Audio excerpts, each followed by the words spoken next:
Bien, buen día para todos. Mi nombre es Cristian Efraín Urquijo Hernández. Soy estudiante de la Universidad Nacional Abierta de Distancia del programa Licenciatura en Matemáticas. Estoy en el curso de Teoría del Aprendizaje en compañía de Jorvi Lorena Urrego, Gina Lizeth Díaz, María Fernanda Escobar y Claudia Michel Peralta. En esta ocasión vamos a presentarles una capacitación sobre los modelos de aprendizaje vista desde 5 modelos diferentes, como son el modelo de los 4 cuadrantes, el modelo de los 2 hemisferios, el modelo de Kolb, el modelo de Grinder y el modelo de Silverman. Es importante recalcar antes de iniciar con la explicación que aprender estos modelos para nosotros como docentes resulta fundamental en la formación de nuestros estudiantes, debido a que cada estudiante es diferente y resulta ser parte fundamental de su proceso el entender cómo ellos están aprendiendo y cómo ellos se desenvuelven en el método de enseñanza. Así que, sin más preámbulo, bienvenidos a esta presentación. Inicialmente es importante recalcar que trabajamos con estos modelos para poder identificar diferentes estrategias que nos permitan lograr un nivel de enseñanza en los estudiantes un poco más significativo. Esto considerando que cada uno de ellos tiene diferentes características y las vamos a poder identificar en los diferentes modelos que veremos a continuación.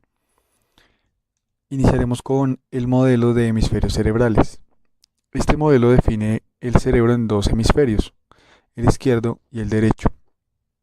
Para el hemisferio izquierdo denota unas características puntuales como son la capacidad de razonar, la posibilidad de aprender nuevos idiomas a través de este hemisferio porque es el que se encarga del lenguaje, tanto escrito como hablado. También su habilidad científica, numérica y el control de la mano derecha. Curiosamente este es el hemisferio izquierdo y controla la mano derecha. Asimismo, el hemisferio derecho controla la mano izquierda. Hablando del hemisferio derecho, tenemos que este hemisferio se encarga principalmente de temas como la intuición, la imaginación, el sentido artístico y el sentido musical, la percepción tridimensional y, como ya lo había mencionado, el control de la mano izquierda. ¿Qué caracteriza estos hemisferios? Primeramente, el hemisferio izquierdo es un hemisferio racional que domina el lenguaje y los procesos matemáticos. Además, quien es dominado por este hemisferio es una persona analítica y lineal. Sin embargo, el hemisferio derecho reconoce el espacio, identifica dimensiones y tiene capacidad de síntesis y sentido. Las personas que son dominadas por este hemisferio son creativos y emotivos. Entonces, hay diferentes estilos en cuanto a la percepción que tienen los estudiantes debido al hemisferio en el que desarrollan sus habilidades. Entonces es importante identificar cuáles son sus habilidades y características principales o fortalezas para poder trabajar en diferentes actividades que fortalezcan, como ya lo mencioné, esta habilidad o esta destreza y asimismo puedan generar espacios de enseñanza significativa. El modelo Kolb define al estudiante en 4 aspectos diferentes. Están los estudiantes activos que se involucran con experiencias nuevas, son bastante entusiastas para lo que deben realizar en cuanto al descubrimiento y la investigación y tienden siempre a responder la pregunta ¿cómo? Cómo funcionan las cosas, cómo suceden las cosas, que lo que están aprendiendo tenga un sentido para ellos a través de esta pregunta. Por su parte, los alumnos reflexivos son más observadores, analizan datos antes de llegar a una conclusión y generalmente tienden a responder la pregunta ¿por qué las cosas son como las enseñan? ¿Por qué el tema que se está viendo tiene ese procedimiento? ¿O por qué se descubren diferentes leyes o teorías? En diferentes contextos, siempre tienden a ser de este tipo observador. Los alumnos teóricos integran observaciones que realizan en teorías complejas de forma lógica y secuencial. Les gusta analizar y resumir la información y tienden a resolver preguntas del tipo ¿qué es lo que me están explicando? ¿Qué es lo que estoy entendiendo de la enseñanza? Y a través de eso pues pueden modelar sus aprendizajes. Y por último, los estudiantes pragmáticos les gusta probar ideas o teorías y tienden a entender los problemas como desafíos. Por esta razón les aburren las situaciones teóricas como pues debates o discusiones y son más intuitivos, son muy arriesgados para el proceso de enseñanza y aprendizaje porque tienden a aprender mucho del proceso de ensayo-error. La pregunta que suelen responderse siempre es, ¿qué pasaría si? ¿Qué pasaría si en vez de esta circunstancia sucediera otra circunstancia y probarlo para ver qué es lo que puede llegar a suceder? En cuanto al modelo de Kolb, estos son los cuatro tipos de estudiantes para poderlos identificar y trabajar en el fortalecimiento de su aprendizaje. El siguiente modelo es el modelo de Felder y Silverman. Eh, en este modelo se encuentra una característica principal y es que la base del modelo radica en la respuesta a unos interrogantes que logran definir las características del estudiante. Em, Puntualmente son 5 interrogantes que logran definir am, los diferentes tipos de estudiantes que ellos trabajaron y con los que ellos identifican su modelo. La primera pregunta que ellos trabajan es: ¿el tipo de información que recibe el alumno es sensitiva o intuitiva? La sensitiva es referida a los sentidos, todo lo que se aprende a través de los sentidos o lo que se percibe a través de los sentidos, o la intuitiva, que es más de carácter mental, cerebral, digamos interno. La segunda pregunta que ellos se realizan es: ¿la modalidad sensorial más efectiva en que se percibe la información es visual o verbal? También referida al aspecto, como su palabra lo indica, visual, lo que ellos pueden ver y identificar a través de el sentido de la vista, o el verbal, lo que ellos logran transmitir a través de la comunicación o el lenguaje. La tercera pregunta es: ¿de qué manera se trabaja con la información obtenida? Puede ser activa o reflexiva. En este caso, cuando nosotros hablamos de el proceso activo, hablamos de alumnos que retienen y entienden la información al hacer algo con ella. Prefieren el ensayo y el trabajo en equipo, son más participativos y por eso se denomina como activa. O la reflexiva, que es más cuando retienen información reflexionando sobre esta.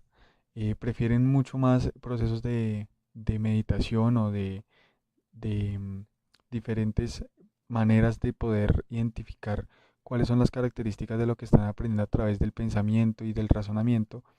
Y pues obviamente esto conlleva a que generalmente definan su trabajo como individual o lo prefieran de manera individual. La siguiente pregunta que ellos definen es: ¿cómo procesa y comprende mejor la información? Si es secuencial o global.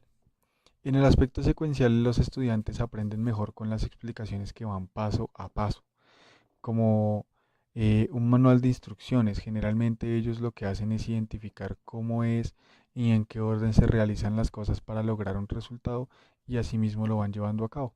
Sin embargo, los del aspecto global, los que procesan la información de esta manera, aprenden a una velocidad mucho más rápida, si así se quiere mencionar, eh, y pueden resolver problemas complejos de forma eficaz, teniendo en cuenta la velocidad con la que trabajan al momento de resolverlos. Entonces, son diferentes contextos, sin embargo, los resultados tienden a ser muy positivos cuando se trabaja con este tipo de información, ya sea secuencial o global. Y por último, la forma más efectiva para organizar la información es inductiva o deductiva, que son básicamente opuestos. El inductivo nos conduce de lo general a lo particular y el inductivo de lo particular a lo general. Entonces, en estos casos podemos ver que se pueden orientar diferentes modelos de aprendizaje a través de, como lo dice el aspecto deductivo, de la generalidad a la particularidad, o si pensamos que el proceso de enseñanza sería más sencillo a través del método inductivo, o el estudiante lo percibe mejor a través del método inductivo, que sería partiendo de una particularidad para llegar a una generalidad. El siguiente modelo es el modelo de Bandler y Grinder, caracterizado principalmente por su programación neurolingüística, muy utilizada también en el ámbito empresarial en temas de capacitaciones e inducciones, con el fin de que las personas adopten un estilo de acuerdo al modelo de trabajo al que se van a enfrentar. En esta circunstancia, ellos definen tres circunstancias de aprendizaje, que son el método auditivo, el visual y el kinestésico. En el modelo visual encontramos que el estudiante, basados en la condición de aprendizaje, tiene la capacidad de captar información a través de imágenes. Aprende mejor viendo las cosas, viendo la enseñanza a través de cualquier proceso que refiera en imágenes.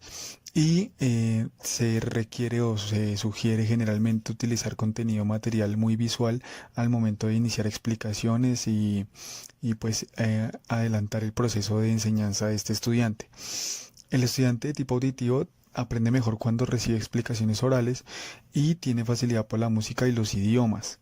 Para este estudiante se sugiere realizar debates en los cuales él pueda adoptar información sobre una, una temática y defender mediante argumentación un punto de vista.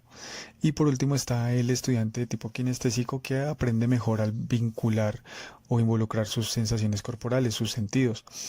Por obvias razones tiene mejor afinidad con temas como el deporte, la danza y las manualidades. Para este tipo de estudiantes se sugiere que la información que él reciba en las clases, en el proceso de enseñanza, sea transferida a través de manualidades o de cualquier actividad que vincule las sensaciones corporales con el fin de que él pueda afianzar su aprendizaje. Este modelo tiene un cuestionario que se llama cuestionario BAC, por las iniciales de visual, auditivo y kinestésico, que puede definir el tipo de estudiante con el que se está trabajando, si el estudiante es visual, auditivo o kinestésico. Y por último tenemos el método de los cuatro cuadrantes.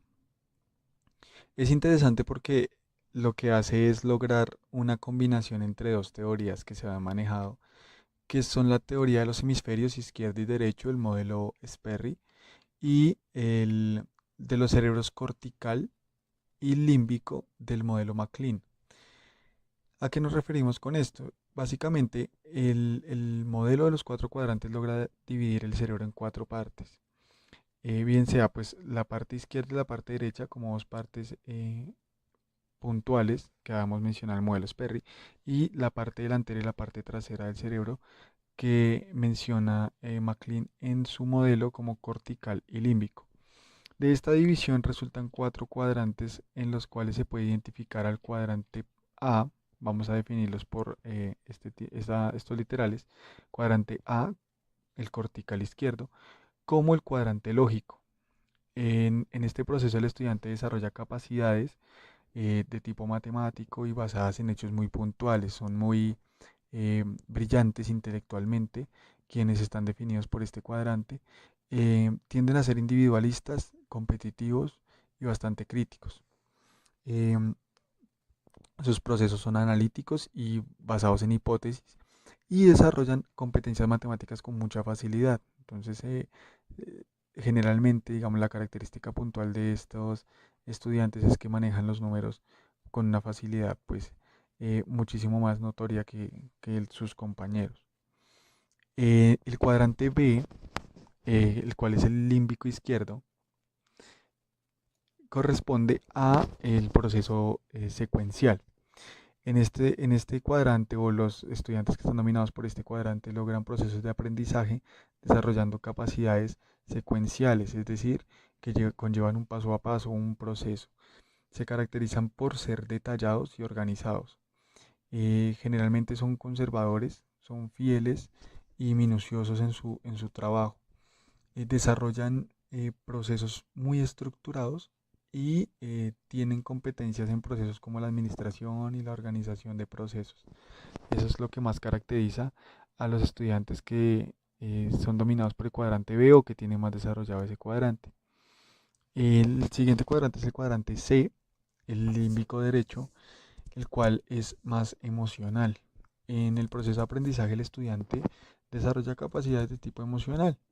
Se caracteriza por ser humanístico, espiritual, muy sensorial, tiende a ser extrovertido, espontáneo, bastante comunicador y desarrolla competencias de relacionamiento y contactos humanos. Generalmente este cuadrante lo que logra en el estudiante es obtener experiencias que le permitan un proceso de aprendizaje mucho más significativo a través de las emociones. Y por último tenemos el cuadrante D, que es el cortical derecho, el cual es el cuadrante abstracto. Quiere decir que en el proceso de aprendizaje el estudiante desarrolla capacidades de tipo abstracto. Se caracteriza por ser creativo, muy visual, bastante espacial también, y pues a su manera es muy artístico. El comportamiento del estudiante tiende a ser bastante original, muy independiente, es un buen orador y tiene un contenido futurista dentro de sus argumentos o dentro de sus charlas que lo identifica sobre los demás. Los procesos del estudiante son bastante imaginativos, de allí que pueden encontrar en el estudiante capacidades para inventar diálogos o para realizar dibujos de la nada, básicamente, porque tienen un poder imaginativo bastante detallado. Se enfocan bastante en competencias como la creación y la innovación, además de ser bastante empresarios, digamos, en su espíritu. Entonces tienden a ser bastante innovadores en procesos de emprendimiento. Con esto damos por terminada la explicación.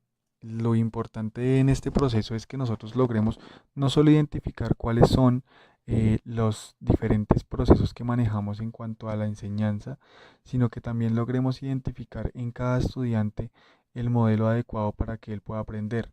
No todos los estudiantes aprenden de la misma manera y pues la idea siempre será que el estudiante se sienta cómodo y a gusto en su proceso de enseñanza para lograr obtener un aprendizaje significativo.